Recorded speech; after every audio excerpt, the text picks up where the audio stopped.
जय माता दी। आप और आपके परिवारजनों पर माँ भगवती की कृपा सदा बनी रहे। आप सभी को नवरात्रि के चौथे दिन की हार्दिक शुभकामनाएं। आज आप रसपान करेंगे श्री दुर्गा सप्तशती के अध्याय 5, 6, 7 और 8 का। 5वें अध्याय में देवताओं द्वारा देवी की स्तुति का वर्णन किया गया है। महर्षि मेधा ने कहा, पूर्व काल में शुंभ निशुंभ नामक असुरों ने अपने बल के मद से इंद्र का त्रिलोकी का राज्य और यज्ञों के भाग छीन लिए और वे दोनों इसी प्रकार सूर्य, चंद्रमा, धर्मराज और वरुण के अधिकार भी छीनकर स्वयं ही उनका उपयोग करने लगे।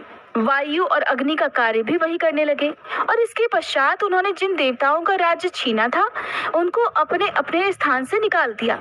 इस तरह से अधिकार छीने हुए तथा दैत्यों द्वारा निकाले हुए देवता अपराजिता देवी का स्मरण करने लगे कि देवी ने हमको वर दिया था कि मैं तुम्हारी संपूर्ण विपत्तियों को नष्ट करके तुम्हारी रक्षा करूंगी। ऐसा विचार कर सभी देवता हिमालय पर गए और भगवती विष्णु माया की स्तुति करने लगे। देवताओं ने कहा, देवी को नमस्कार है, शिवा को नमस्कार है, प्रकृति और भद्रा को नमस्कार है।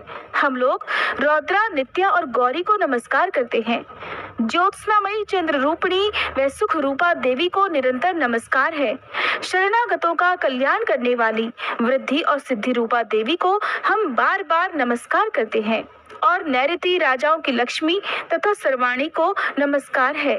दुर्गा को, दुर्ग स्थलों को पार करने वाली दुर्ग पारा को, सारा, सर्वकारिणी, ख्याति, कृष्णा और धूमा देवी को सदैव नमस्कार है। अत्यंत सौम्य तथा अत्यंत रौद्र रूपा को हम नमस्कार करते हैं। उन्हें हमारा बारंबार प्रणाम है। जगत की आधारभूत कृति देवी को बारंबार नमस्कार करते हैं। जिस देवी को प्राणी मात्र विष्णु माया कहते हैं उसको नमस्कार है, उसको नमस्कार है, उसको नमस्कार है।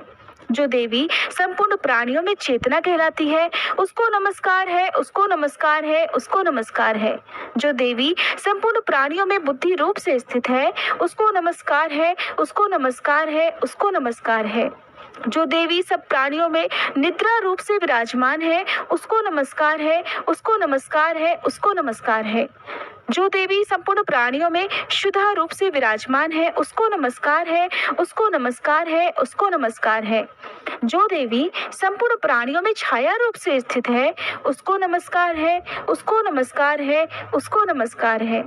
जो देवी सब प्राणियों में शक्ति रूप से स्थित है उसको नमस्कार है, उसको नमस्कार है, उसको नमस्कार है।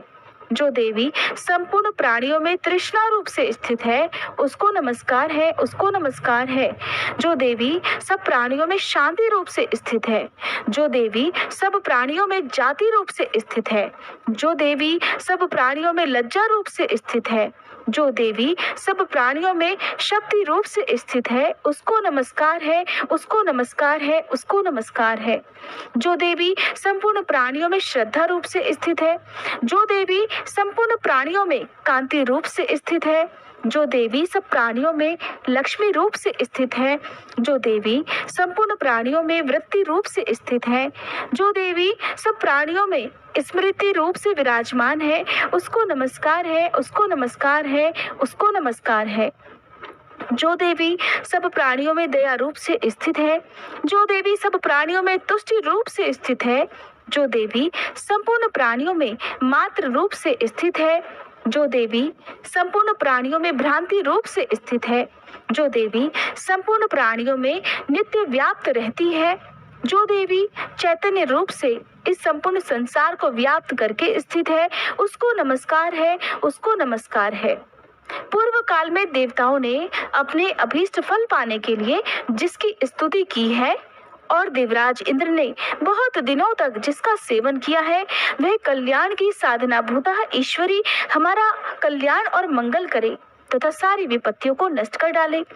असुरों के सताए हुए हम संपूर्ण देवता उस परमेश्वरी को इस समय नमस्कार करते हैं तथा जो भक्ति पूर्वक स्मरण की जाने पर तुरंत ही सब विपत्तियों को नष्ट कर देती है वह जगदम्बा इस समय भी हमारा मंगल करके हमारी समस्त विपत्तियों को दूर करे। महर्षि मेधा ने कहा, हे राजन, इस प्रकार जब देवता स्तुति कर रहे थे तो उसी समय पार्वती देवी गंगा जी में स्नान करने के लिए आई। तब उनके शरीर से प्रकट होकर शिवा देवी बोली, शुंभ दैत्य के द्वारा स्वर्ग से निकाले हुए और निशुंभ से हारे हुए ये देवता मेरी ही स्तुति कर रहे हैं। पार्वती जी के शरीर से अंबिका निकली थी, इसलिए उसको संपूर्ण लोकों में कौशिकी कहते हैं। कौशिकी के प्रकट होने के पश्चात पार्वती देवी के शरीर का रंग काला हो गया और वह हिमालय पर रहने वाली कालिका देवी के नाम से प्रसिद्ध हुई। फिर शुंभ और निशुंभ के दूत चंड मुंड वहां आए और उन्होंने परम मनोहर रूप वाली अंबिका देवी को देखा। फिर वह शुंभ के पास जाकर बोले कि महाराज, एक अत्यंत सुंदर स्त्री हिमालय को प्रकाशित कर रही है।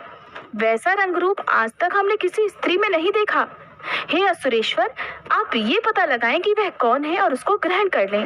वह स्त्री तो स्त्रियों में रतन है।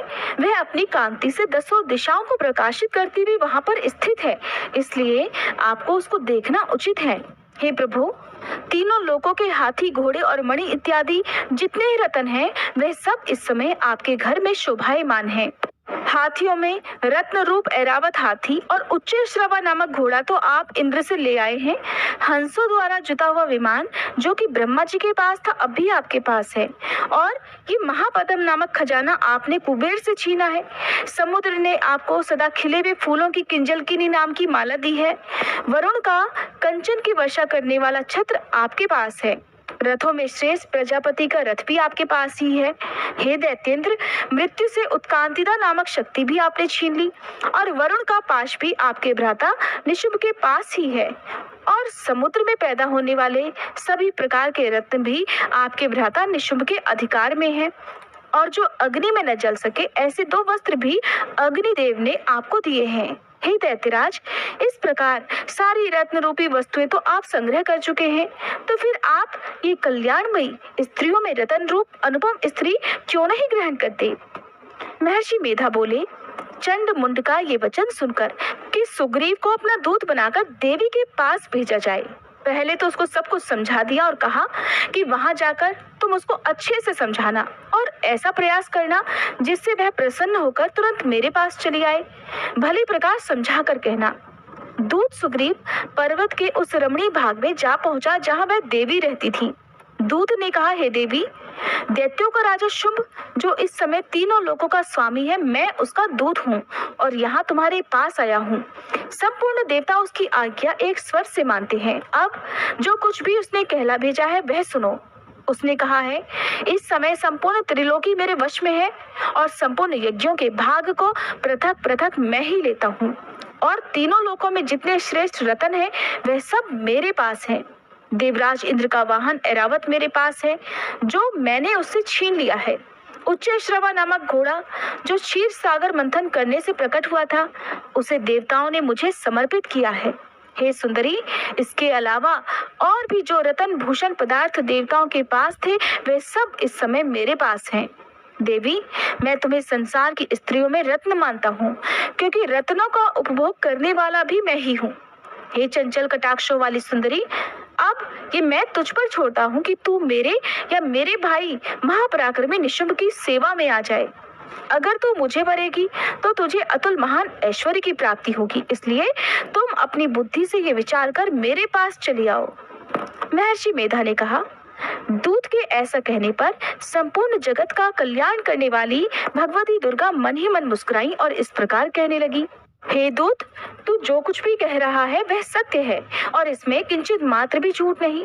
शुंभ इस समय तीनों लोकों का स्वामी है और निशुंभ भी उसी की तरह पराक्रमी है, किंतु इसके संबंध में मैं जो प्रतिज्ञा कर चुकी हूँ उसे मैं कैसे झुठला सकती हूँ? इसलिए तू मैंने जो प्रतिज्ञा की है उसे सुन। मैंने प्रतिज्ञा की है कि जो मुझे युद्ध में जीत लेगा और मेरे अभिमान को खंडित कर देगा और बल में मेरे समान होगा वही मेरा स्वामी होगा। इसलिए शुंभ अथवा महापराक्रमी निशुंभ यहाँ आए और युद्ध में जीतकर मुझसे विवाह कर ले। इसमें भला देर की क्या आवश्यकता है? दूत ने कहा, देवी, तुम अभिमान में भरी हुई हो, मेरे सामने ऐसी बातें मत करो। इस संपूर्ण त्रिलोकी में मुझे तो कोई ऐसा दिखाई नहीं देता जो कि शुंभ और निशुंभ के सामने ठहर सके। हे देवी, जब अन्य देवताओं में से कोई शुंभ और निशुंभ के सामने युद्ध में ठहर नहीं सकता, तो फिर तुम जैसी स्त्री उसके सामने ये रणभूमि में ठहर सकेगी? जिन निशुंभ आदि असुरों के सामने इंद्र आदि देवता भी नहीं ठहर सके, तो फिर तुम अकेली स्त्री उसके सामने कैसे ठहर सकोगी? इसलिए तुम मेरा कहना मानकर उनके पास चली जाओ, नहीं तो जब वह तुम्हें केश पकड़कर घसीटते हुए ले जाएंगे तो तुम्हारा गौरव नष्ट हो जाएगा। इसलिए मेरी बात मान लो। दूत, तुमने जो कुछ कहा वो ठीक है। शुंभ और निशुंभ बड़े बलवान हैं, लेकिन मैं भी क्या कर सकती हूँ, क्योंकि मैं तो बिना विचारे प्रतिज्ञा कर चुकी हूँ। इसलिए तुम जाओ और मैंने जो कुछ कह दिया है वह सब आदर पूर्वक असुरेंद्र से कह दो। इसके बाद वह जैसा उचित समझे वैसा करे। 5वां अध्याय समाप्त।